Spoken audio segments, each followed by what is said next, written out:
Good morning. My name is Anthony Suarez, and I'm here today in my capacity as Secretary to Universities Ireland, and I am very honoured to welcome you here today to this conference on reflections, endings, aftermaths and outcomes. I'd just like to say a couple of words about Universities Ireland. Universities Ireland was established in 2003 by, at that stage, 9 universities on the island of Ireland. It brings together the presidents and vice chancellors of the universities that are members of Universities Ireland, who seek to collaborate, cooperate on a north-south basis.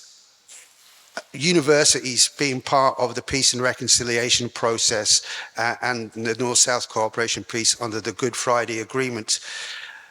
We actually had our 11th member join 2 years ago. TU Dublin became the 11th member of Universities Ireland, and we've just had another application from another technological university to become a member. Universities Ireland is very proud to have funded the Decade of Remembrance programme, which, as part of that programme, has funded conferences every year, but has also offered a minimum of 2 history bursaries for students, postgraduate students, looking at this period of 1912 to 1923. Each bursary is worth €13,500, and Universities Ireland is very proud to have been able to fund that particular programme. And I think we have the pleasure of actually having 2 of the recipients of 2 of those bursaries here with us today. This is actually the second time that Universities Ireland and this particular history conference has been here in Richmond Barracks. The first time was actually almost 7 years to the day. It was in November 2016 when President Michael D. Higgins officially launched the publication and the online publication of the courts-martial records of the 1916 leaders. The launch of the courts-martial records was actually one of 2 events in 2016. There was another conference on that year, which was actually in the Mansion House.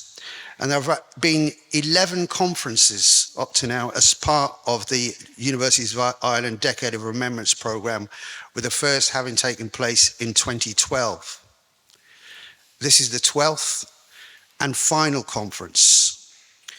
The programme has brought together leading scholars on this important period of history for this island and these islands. And today, we again have the privilege of leaders in their field of scholarship taking this opportunity to reflect on endings, aftermaths, and outcomes of the period 1912 to 1923. So, without further ado, I'd like to call to the stage the chair of our first panel on historiography, Porrig Yates, and our 2 panelists, John Regan and John Borgonovo. Thank you very much. I don't think, given the audience, that either of the Johns needs much of an introduction. John M. Regan, I remember reading his book. Oh, sorry, is it on? That's on. Okay, reading his book on the counter-revolution and the establishment of the Free State. And I must say I was very impressed by it. It made me rethink a lot of what I thought I knew about the period. And John Borgonovo has subsequently written a huge amount, especially on Cork, and of course is an editor of the Atlas of the Irish Revolution as well. So I'm not going to waffle on, there's no point. I'm going to ask John M. Regan if he would address you all now. We'll then take John Borgonovo, and after that we can have questions and discussion. Thank you. Forgetting, I would even say historical error, is an essential factor in the creation of a nation, and it is for this reason that the progress of historical studies often poses a threat to nationality. Historical inquiry, in effect, throws light on the violent acts that have taken place at the origin of every political formation. I begin my paper with a quotation from Ernest Renan's famous 1882 lecture, What is a Nation? Because while addressing the decade of commemorations, today my concern is to explore the friction generated between nationalist narrativity, scholarly historicity, commemoration, and for want of a better word, public history. Introducing his 2013 book, Fatal Path, the late Ronan Fanning quoted historian of the Middle East, Bernard Lewis, saying, "Those who are in power control to a very large extent the presentation of the past and seek to make sure that it is presented in such a way as to buttress and legitimize their authority." This quotation had been, as many of you will be aware, earlier deployed in Fanning's January 1986 lecture, The Great Enchantment, Uses and Abuses of Modern Irish History, which endorsed what Lewis called invented history, otherwise history as we would have preferred it to have been, an ahistorical public history which abandoned historical inquiry, that is, say, scholarly research, for a consciously propagandized version of the past. Commemorating the Irish Revolution, Fanning continued in 2013, quote, "is an entirely laudable, if somewhat utopian political objective, but it is not history. The danger is that its practitioners will propagate a bland, bloodless, and bowdlerized hybrid of history designed to offend no one." Now, while historians are better advised to deal with the past, nevertheless, Fanning's forecast provides a reference from which we can begin and end our discussion. Now, clearly, much history has been published, broadcast, and commemorated during the past decade. So I begin with some generalized comments on historiography, its development, before examining a case study relating to the Civil War, which illuminates my perspective. Now, by way of reflecting on the editorial lines adopted during the decade of commemoration, it's worth noting what is not commemorated. Perhaps the most striking example was in early 2020 when Minister Charlie Flanagan announced an event recognising the Royal Irish Constabulary and the Dublin Metropolitan Police's role in the revolutionary period to be held at Dublin Castle.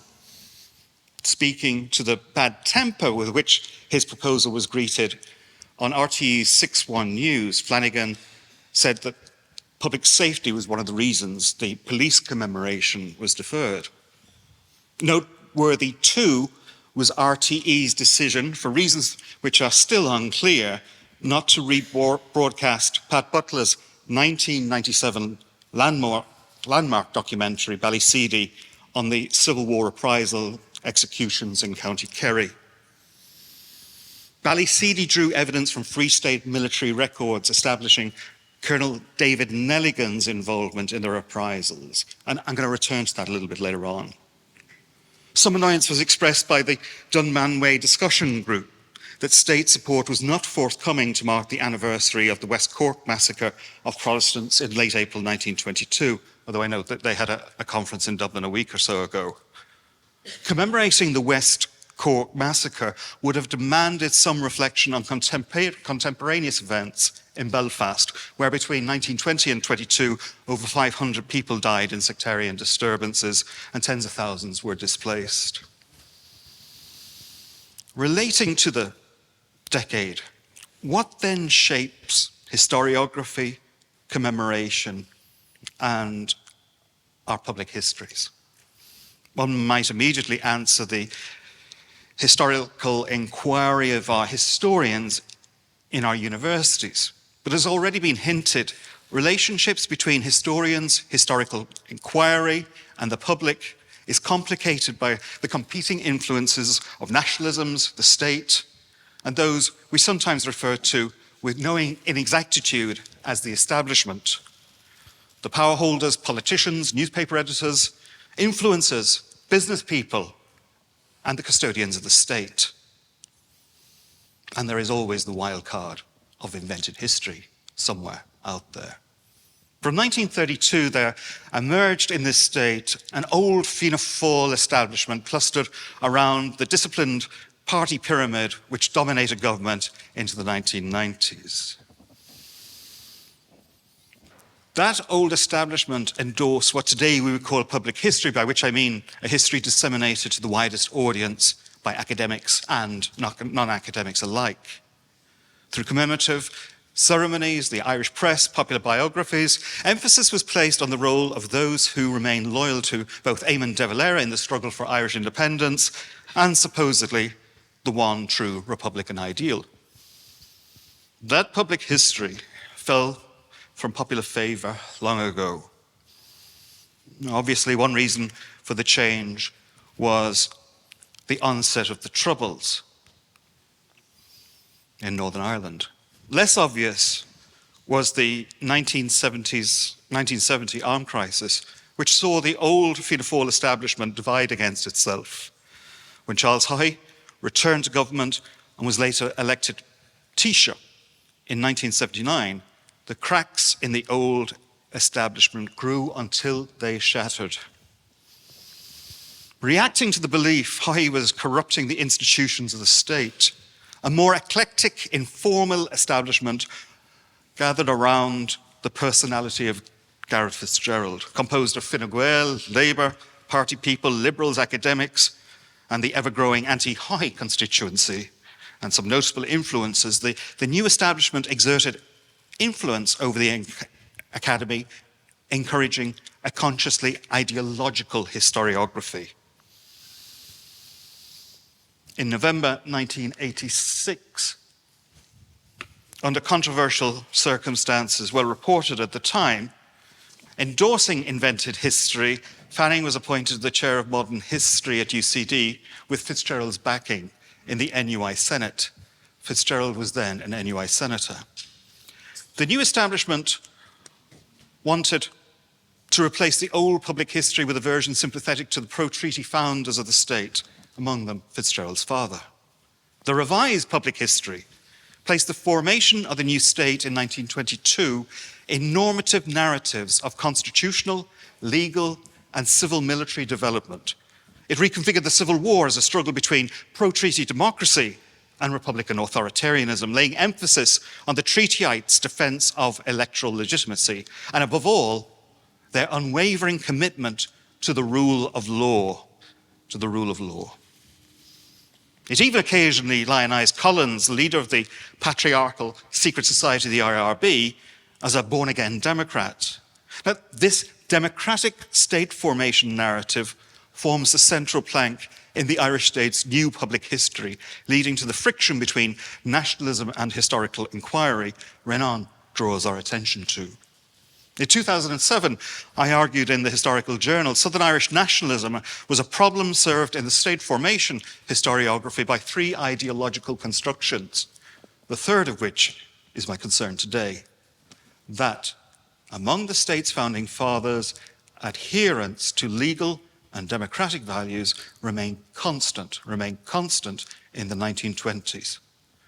An alternative interpretation argues that while the treaty-like governments were, and I quote, anxious to maintain the values of liberal democracy, as one Labour historian observed in 1988, this was realised through the paradox of withholding the conventions of liberalism until after the Civil War. These competing contentions are tested in what follows. Developed in cooperation with UCC's Atlas of the Irish Revolution, written and directed by Rowan Mangan, RTE's three-part history of the Irish Civil War represents a landmark in collaborative Irish television history. Broadcast in December 1922, it confronts among the most difficult issues to emerge from the Civil War, the Free State's execution policy. Although I have always objected to the death penalty, there is no other way that I know of in which ordered conditions can be restored in this country. In late September, Dáil Éireann passes the Public Safety Act, which grants emergency powers to the state. anyone caught with a gun that could be used against the state can be executed.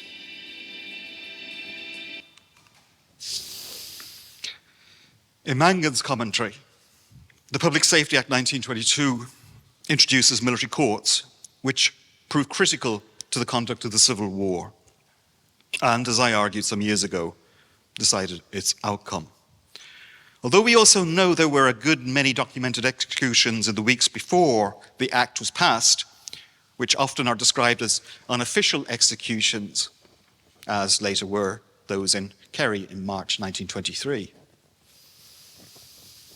Just reflecting, connecting Colonel David Nelligan, who between 1923 and 33 would head the new state's secret service and therefore reported directly to the head of government.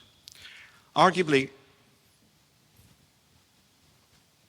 the largest mass murder in the history of the state before 1974, Pat Butler's documentary Ballyseedy sits awkwardly with the democratic narrative.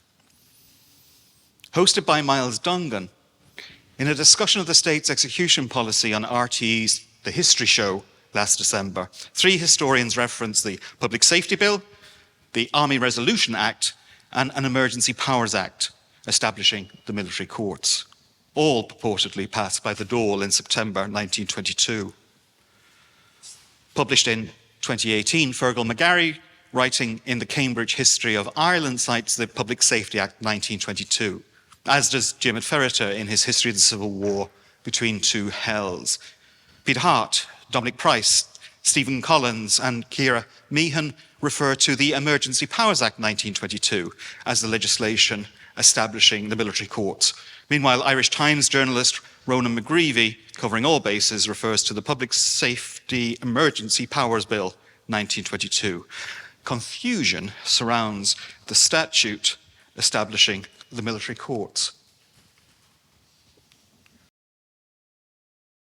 Adding to that confusion, legal scholars do not use any of the above nomenclature.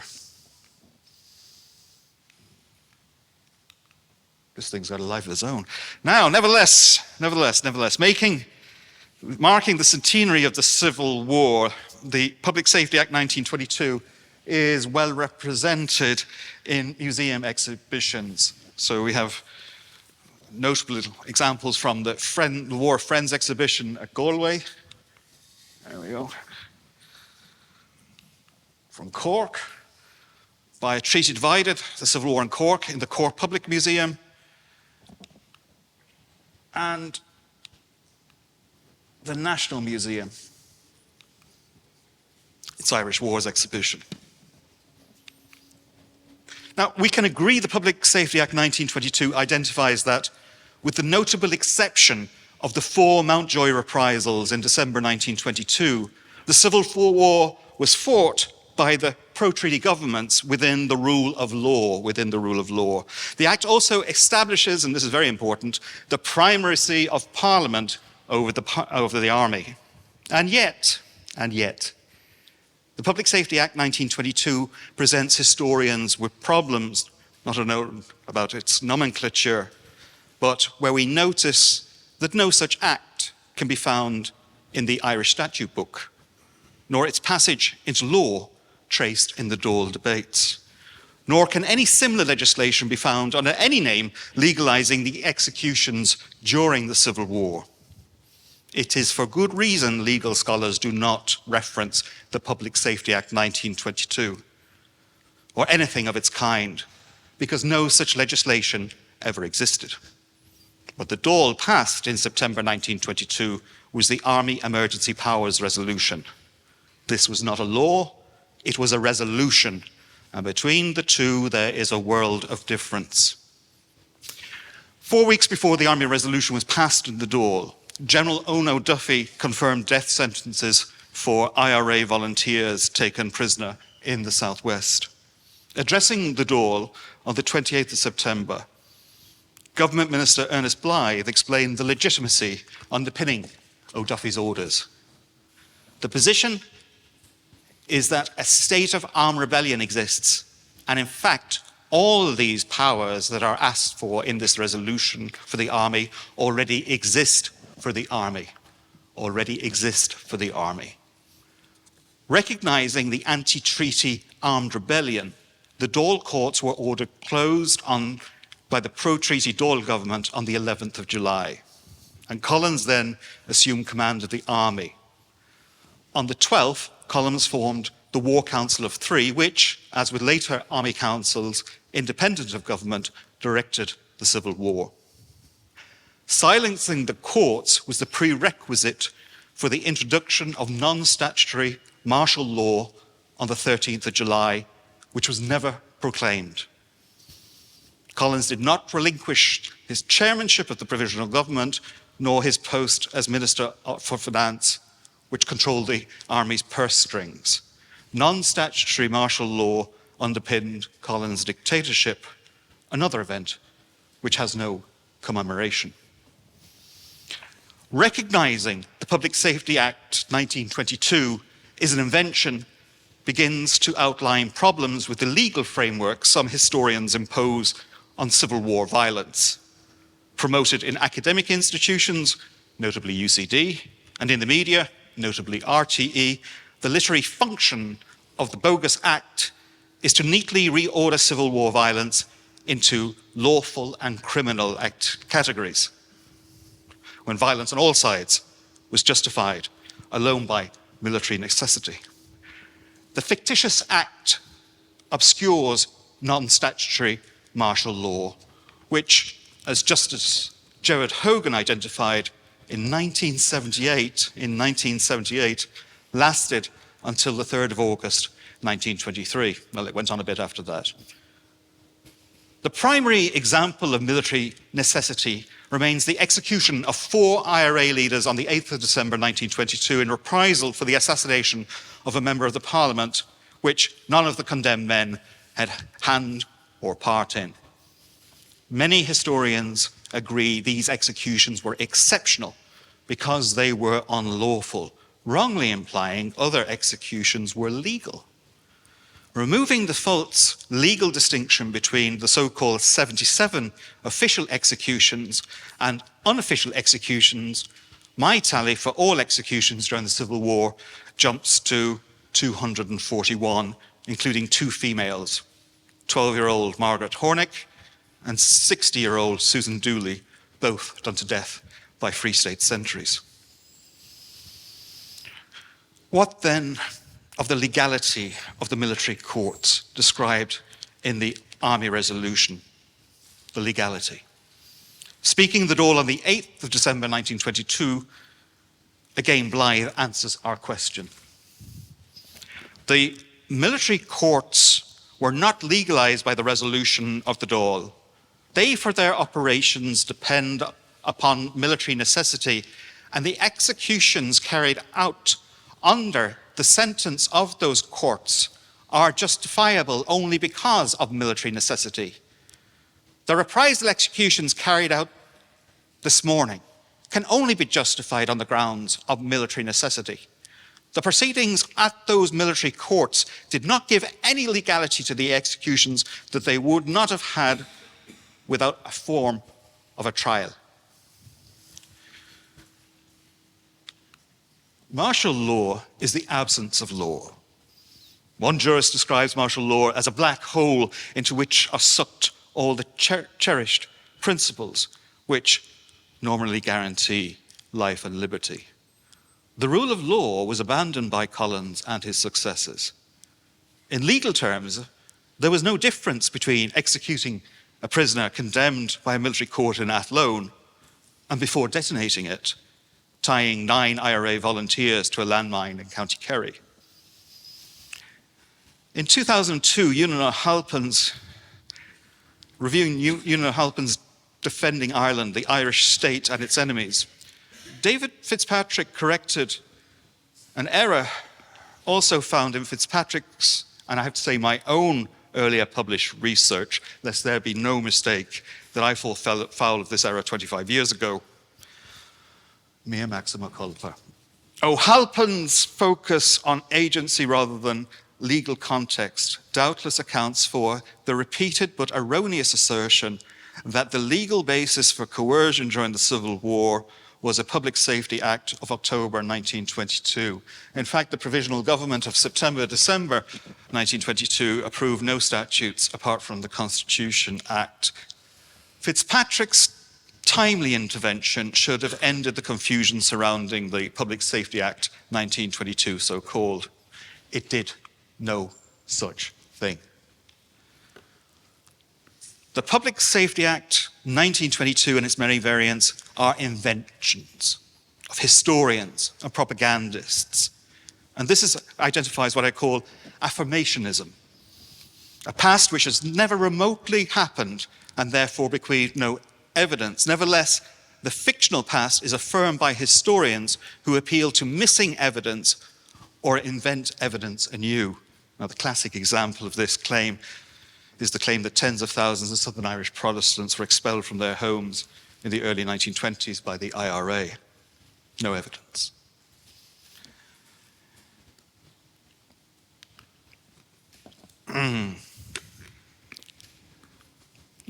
Earlier this year, RT's television documentary, Taking Sides, Britain and the Civil War, Michael Portillo tells us Kevin O'Higgins signed 77 death warrants for the army to execute, including one apparently for Rory O'Connor, O'Higgins' best man at O'Higgins' recent wedding.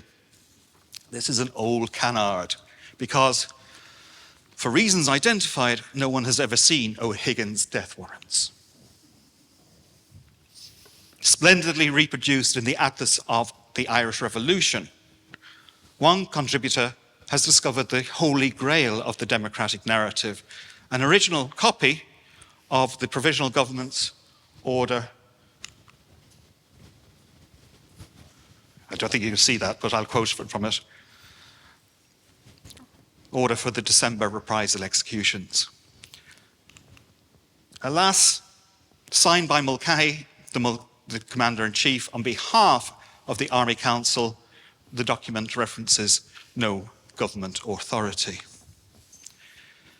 Unsurprisingly, amid the feverish bout of new scholarship produced during the centenary decade of commemoration, the fictional act is loudly endorsed.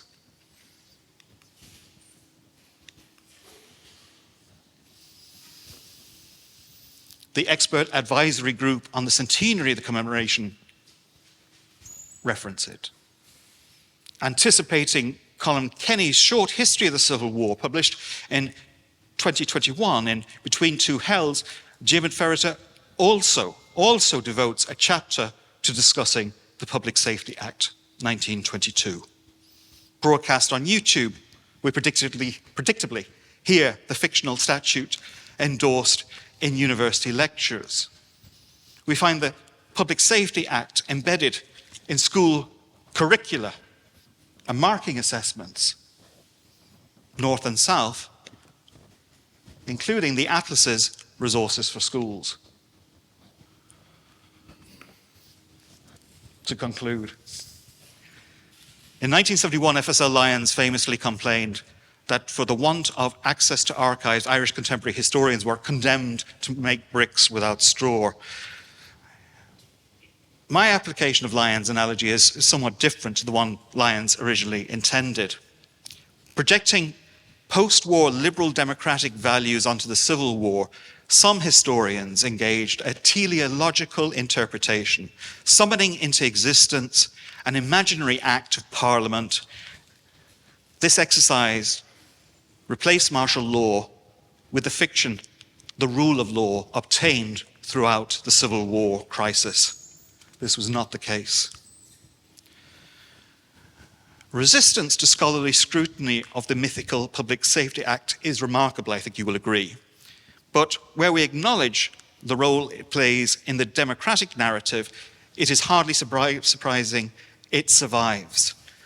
After all, historical error is part of being a good nationalist. Thanks very much.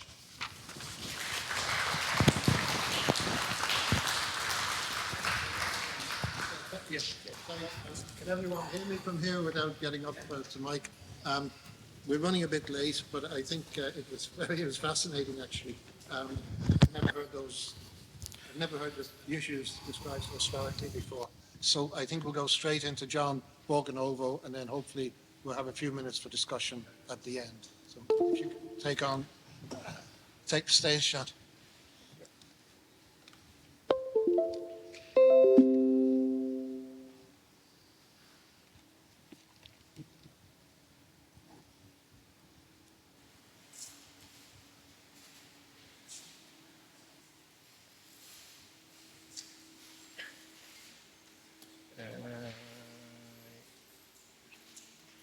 I'm just going to try to navigate to this. So I got it on the memory stick. Yeah, there we go. And yep. And go date modified. Sorry.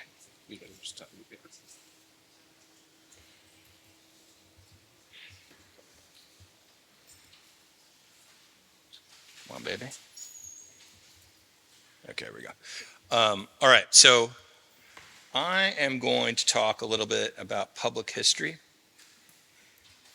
and kind of reflecting on the decade and centenaries and kind of what we've experienced and a few things what we might take from the whole process.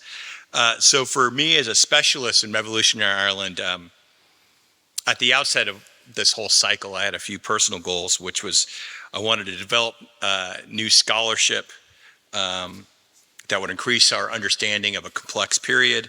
I wanted to share that scholarship with an interested public to satisfy a seemingly insatiable demand for historical work relating to the period of the decade and centenaries.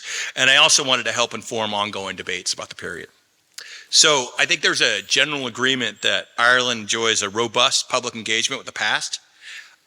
One need only look at the hundreds of historical societies around the country, the countless local history journals, and frequent exchanges on historical matters in the mainstream press and TV. At the core of public engagement with the decades and centenaries has been this connection between the decades kind of subject matter, Revolutionary Ireland, the First World War, and local culture and identity. And that's created this kind of intense public appetite for historical debates, new publications, and innovative ways of viewing traditional narratives. It also gave historians a unique opportunity to share our scholarship with a broad audience. But that process has also shown the broader relevance of the discipline, and I hope that's going to have a more lasting impact despite the current strong headwinds facing our discipline and the humanities generally in higher education. So I want to make a few points about the negotiation of the decade of centenaries by university academics. Each of the universities in Ireland had their own plans to mark the decade. There were special research projects, temporary academic hires, and large-scale commemorative events, often headed by historians. That changed a bit as the decade ensued, as a more diverse academic cohort engaged with the subject matter.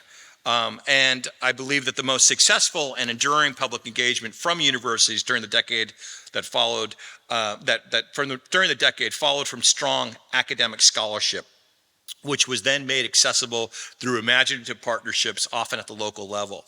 And I think this is a practice that we should try to emulate going forward to apply maybe to different commemorative cycles or other topics that really generate high public interest.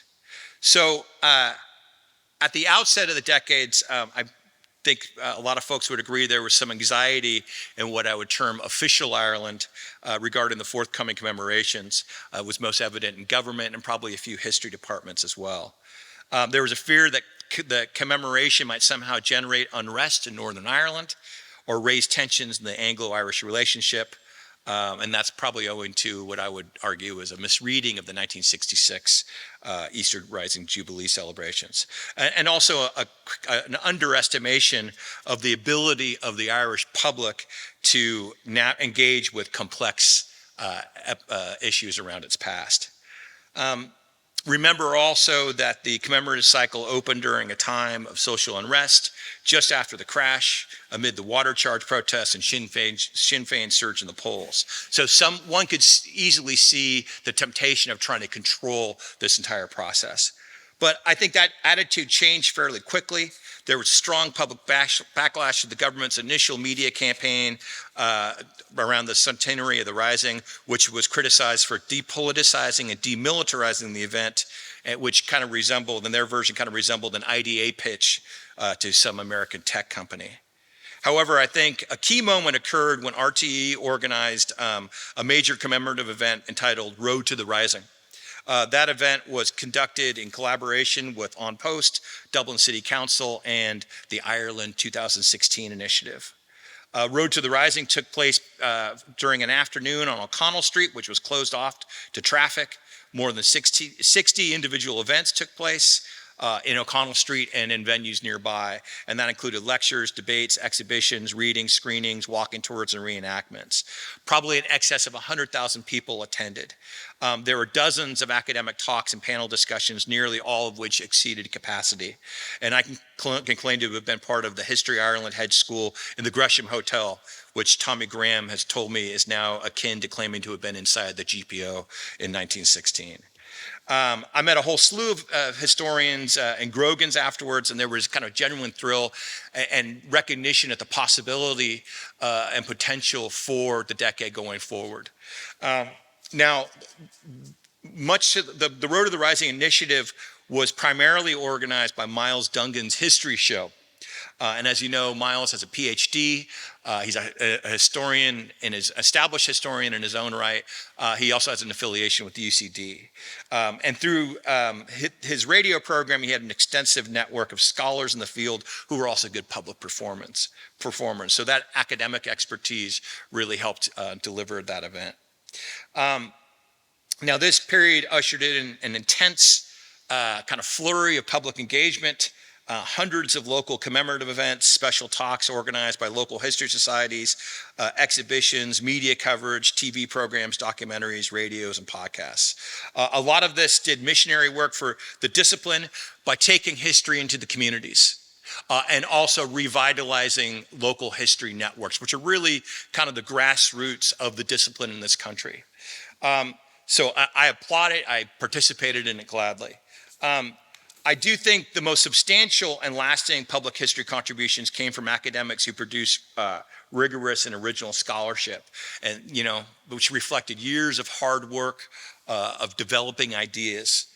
They then disseminated that scholarship through innovative and dynamic partners. So let me explain. So we had a few different kind of big university projects that deserve mention.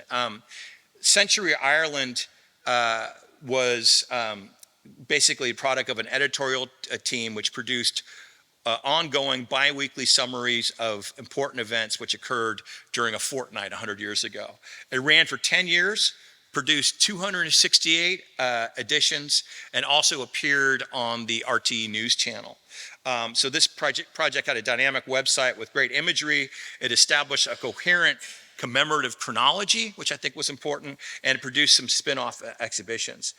So it was a collaboration between RTE and Boston College at Stevens Green, funded by the Department of Tourism, Arts, Culture, Gaeltacht, whatever that acronym is now.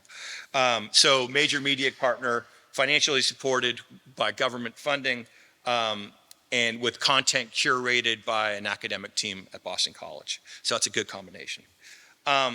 We have the Letters of 1916, or the Maynooth Letters Project, as they call it. This was created by Susan Schriebman at NUI Maynooth. It collected, transcribed, and digitized historical letters written during the decade. It brought in volunteers to help with that transcription. These were posted on an ongoing basis on a dynamic web platform, and it provided new material for historians working in the field.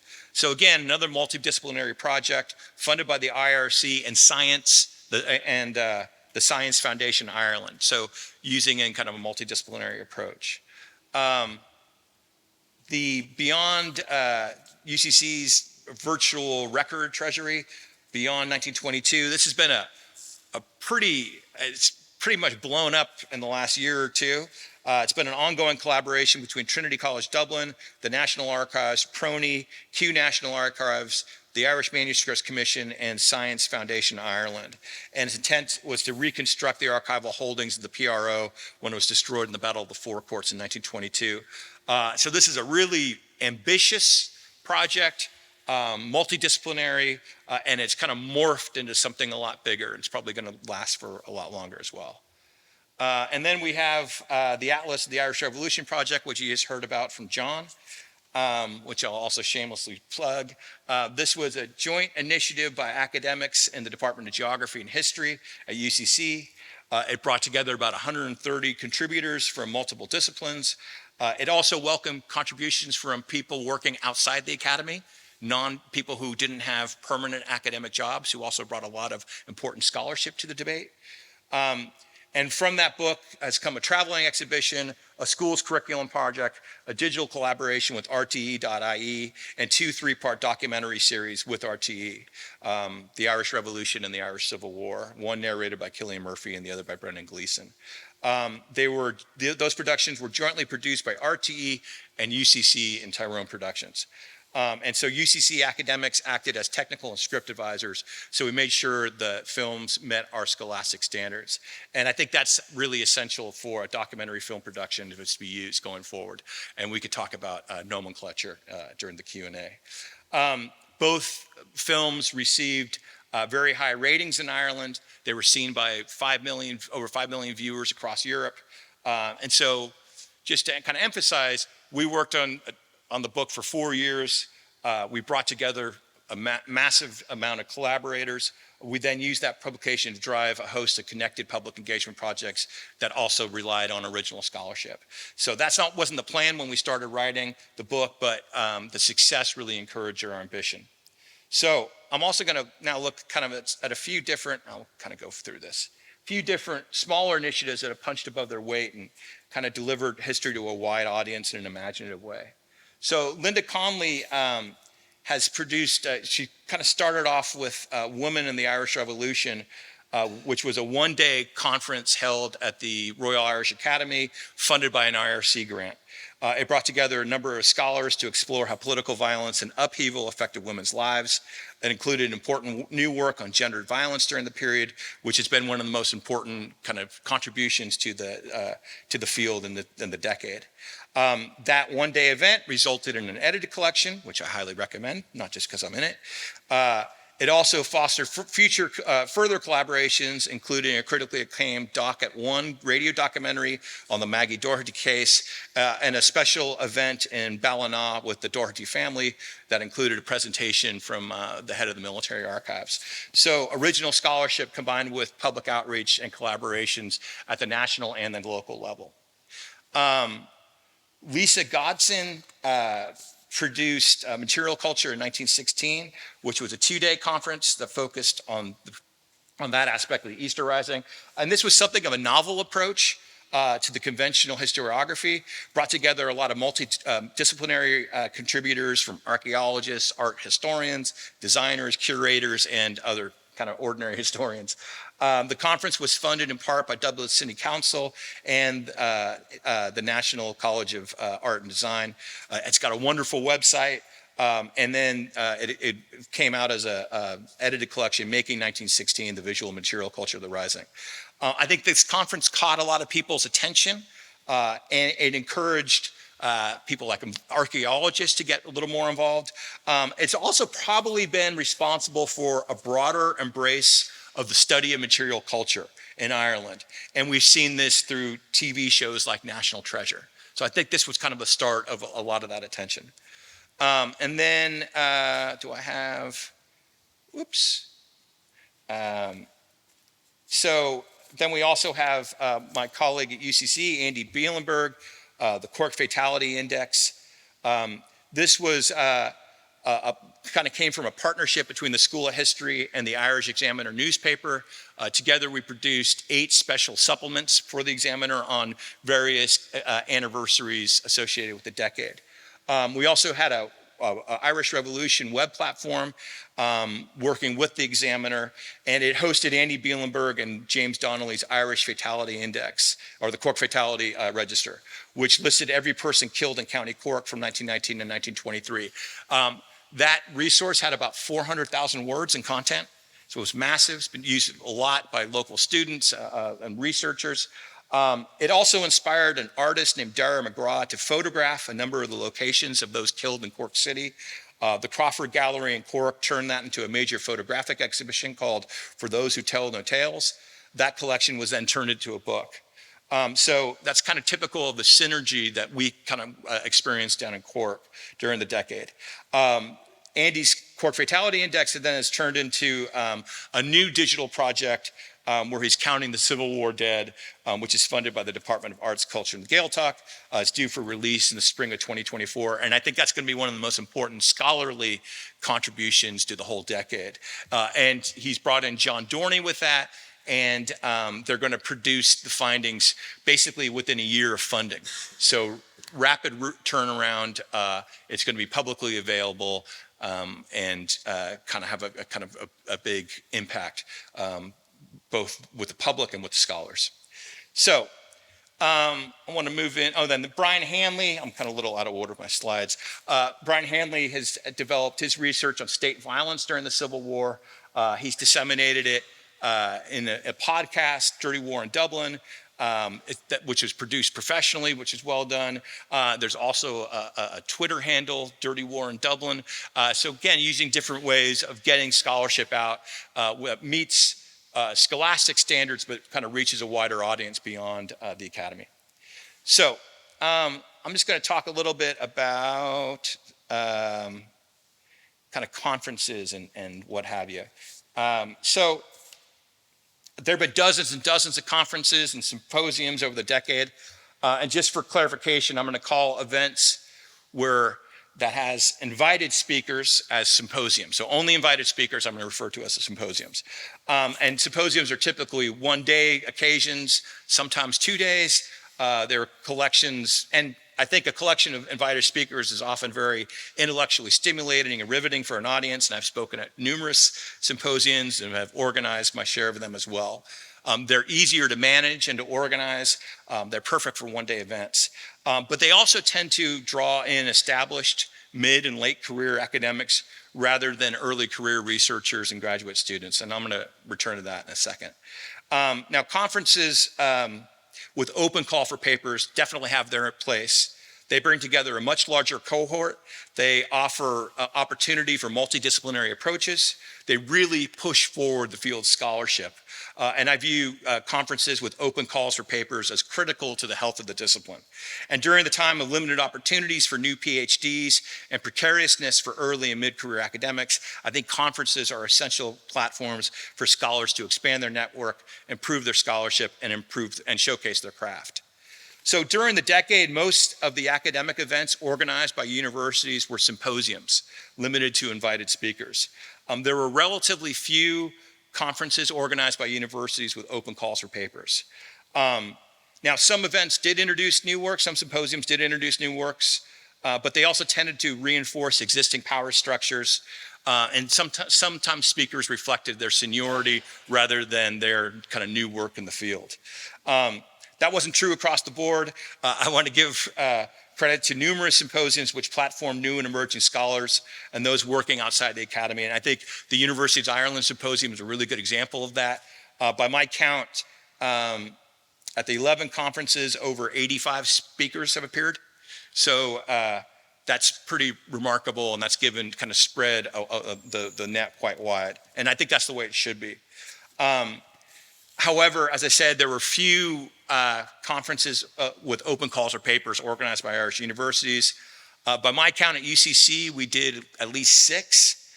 Those ranged from 20 speakers to 130. NUI Galway also did a kind of a big Irish labor conference, 2018. I think I had about 60 speakers. Galway's also been quite good at providing travel grant subsidies for graduate students, which is pretty critical. And at a time when money was available, probably something that should have been adopted a little more widely. So Maine Youth University has also had a couple. Now, I'm not going to point any fingers, but I think there were a couple universities on the island that had none.